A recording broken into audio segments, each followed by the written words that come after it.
After months of looking, I found a 32-inch CRT TV by me to replace my 27-inch Trinitron, and I'm very excited to get this thing deployed.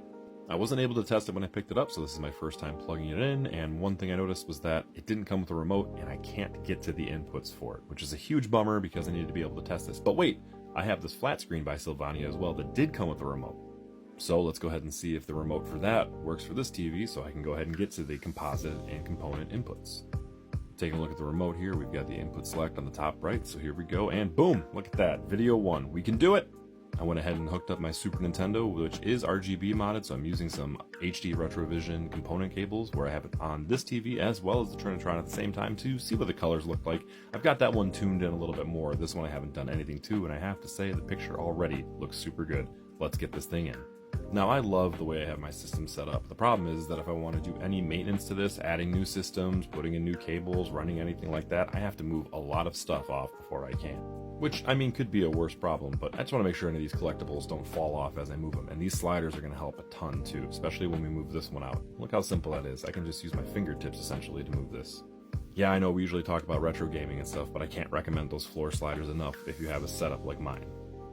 Getting behind there now, you can see the bird's nest of cables, which I've done my best to manage, but we'll see what we can do with it. The tricky part here is that I've got my TV and the one on the ground, not a ton of space between them, as well as there's some things attached to the Trinitron currently.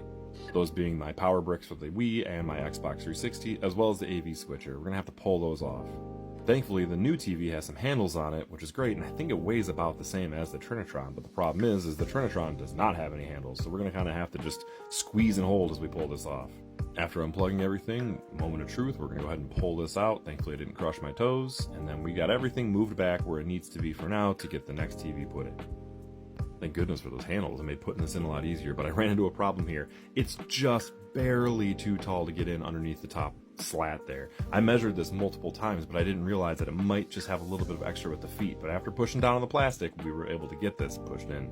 A little bit of readjusting, but then I noticed another problem here. I'm not going to be able to put my AV switcher on top like I normally would. Instead, I'm going to have to find a different spot for it. There's just not enough space. Looking to the left here, though, I noticed there's a little bit of wiggle room on each side, so if I move the TV over to the right, I should be able to put my hand to the side of it and switch the AV there. While I've got everything pulled out, I'm going to run my Xbox's component cables where it should be instead of through the front. I'm going to have it going through the back and put it into this open slot here. And I love this part of my entertainment center because it is a little tray table that I can pull out and push forward as I need to adjust and add and remove things to that 8-port switcher, which I cannot say I love enough.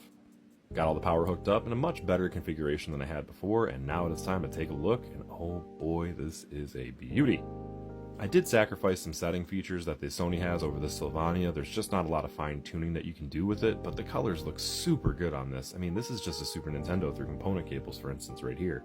I also have it set up for a Halloween spooky time here, so games like Resident Evil 2 I'm really able to enjoy, and this is how it presents when I'm on TikTok Live, if you ever want to check that out, by the way, usually Tuesday nights here. So overall, I'm really excited about this set. It's a big screen, the colors look really good. I do need to get a new remote for it because the other one already broke, but other than that, super happy. Cheers!